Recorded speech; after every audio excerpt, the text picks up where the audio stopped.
right, we're Beers and Fears. I'm David. This is Brian, and we are here with the original Michael Myers. So, in that vein, what was it like being part of the original Halloween story? Back then or now? Both. Yeah, let's do both. Yeah. Well, now it's quite frankly, it's an extremely humbling thing. I mean, I'm blessed, Right. because back then, I figured a week or two in the drive-in, and that would be about it. You got a low-budget B-flick horror movie called Halloween, which is about the corniest thing I'd ever heard of in my life, Right. And then it involved a mask. And I'm like, and this is an honest-to-God true statement. I didn't tell my family, friends, or my acting workshop I did the part. Wow. I was that embarrassed by it. Wow. It felt like I was doing a porno. Right. Yeah. It was like so low budget, and fly-by-night stuff. There was no studios. It was all done on location. There was a mask, Yeah. So Definitely didn't know what they had at the time. Exactly. For sure. Yeah. For me, I was looking through IMDb. Now, tell us a little bit about Dead Bounty. What's going on with that? Is that still in production right now? Yeah, it's still in production. Okay. We ran out of weather. It got too cold. Oh, okay. And it's supposed to be happening in the summertime. Yeah. That makes sense. Yeah, and I'm one of 5 bounty hunters. I got a lead in it, and we're chasing a notorious felon, and he goes into the woods in Massachusetts, and we go searching for him, and we run into zombies. Okay.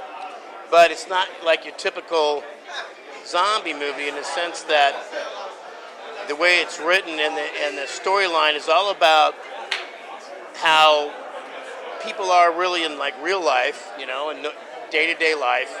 But when they're put into a situation of extreme danger or turmoil or whatever, how people react differently than you thought you knew them. Gotcha. Okay. And that's the main through line of the story. So it's definitely a different vibe to a zombie film, most likely. Exactly. So, yeah, very it's not. cool. Yeah, it's not just like zombies walk. Yeah, exactly. That sounds awesome. There's Awesome. backstories and stuff. Yeah, That's great. That's great. Good. That's I like to see killer. That. So how about Provoked? Yeah, Provoked was premiered yesterday at 1, and that's a paranormal horror thriller, and it's about an amateur investigative paranormal group. And they go to Lizzie Borden's house. So I figured that'd be a good place to try to find ghosts. Right on. Which I've done the tour like 3 times there, and it's a 3-story house with a basement, and the whole place is cool. Right. There's nothing weird about it until you get to the top floor. Right. All 3 times I've gone to that top floor, I was just like, man, there's just something wrong here. Wow. Yeah, upstairs. Anyways, what they do is we filmed there for 2 days in a row, as a matter of fact. I didn't film my stuff there, but they did. And they piss off the ghosts, the spirits. That's never a good idea. Yeah, and the spirits follow them home and terrorize them. Wow. Yeah. And we actually premiered that in Salem last October, because I go to Salem every year. It's like a tradition that I appear there and do an appearance, Okay. sign autographs and stuff like that. So that's what that's all about. Yeah. It's cool. It's cool. Yeah, it's a cool movie. Cool movie. And now, is that available on Netflix, Hulu, or anything like that right now? Or? Well, you go to Full Moon. You go to HTTP. Colon. Right. Full Moon.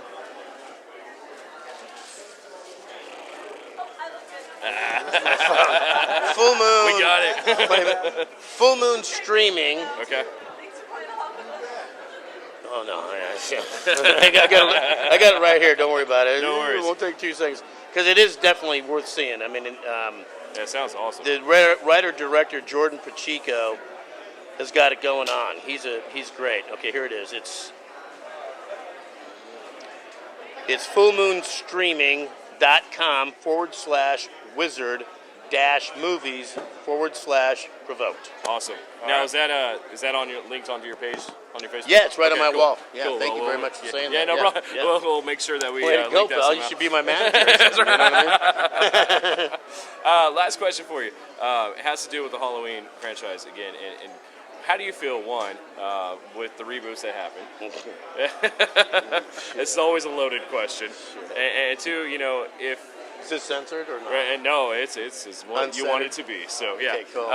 So yeah, how do you feel Fucking about the cool. reboots? And Well, yeah.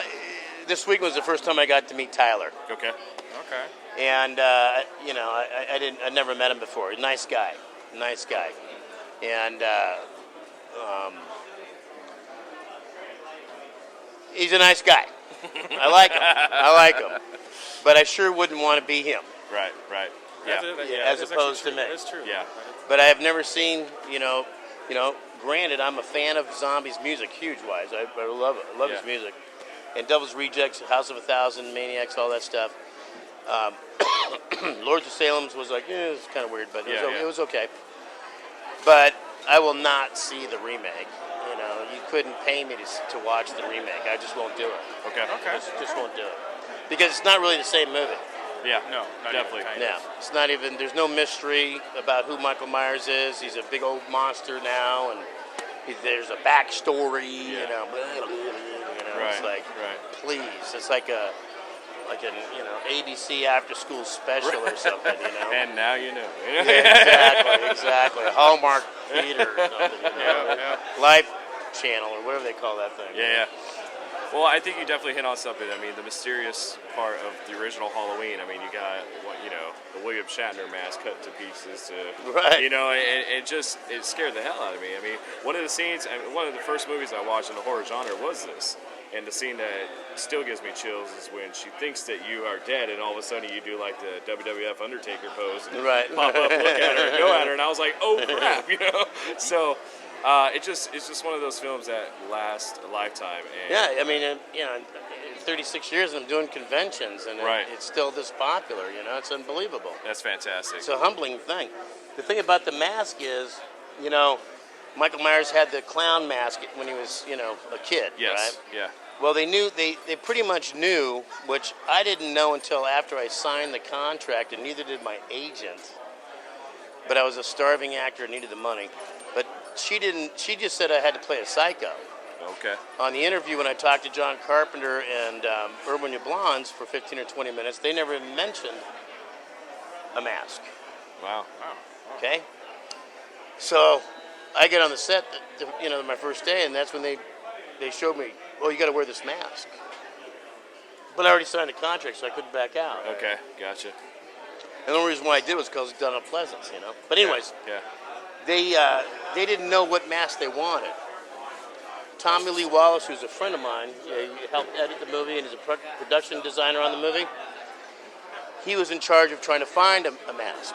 So he went to costume stores throughout Hollywood and all that, and Halloween stores or whatever, and in search of a mask. They knew they didn't want like something like a scary mask, like a Frankenstein or whatever. They just didn't know what kind of mask they wanted.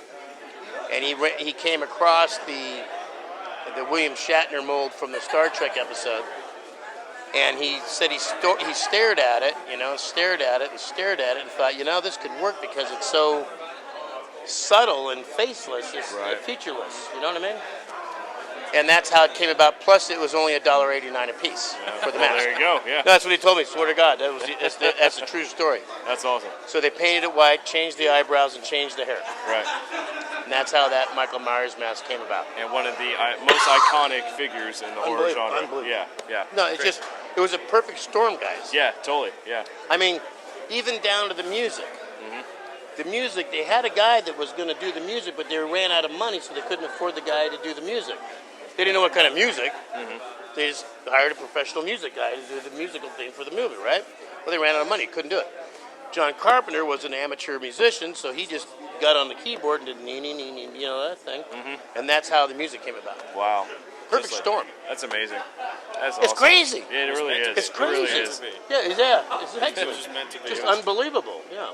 That's fantastic. Well, Tony, we appreciate your time, man. Well, thank you, man. so much. You Thank guys you are so great. much. You guys are Scaring great. the hell out of us for the last 36 years. Fantastic. We're Beers and Fears. Tony from Halloween, man. Thanks so much. We're going to have links to his coming film, so let's check that out on our website as well. And once again, we're Beers and Fears. Until next time, remember, fear never tasted so good. Thanks, guys. See ya.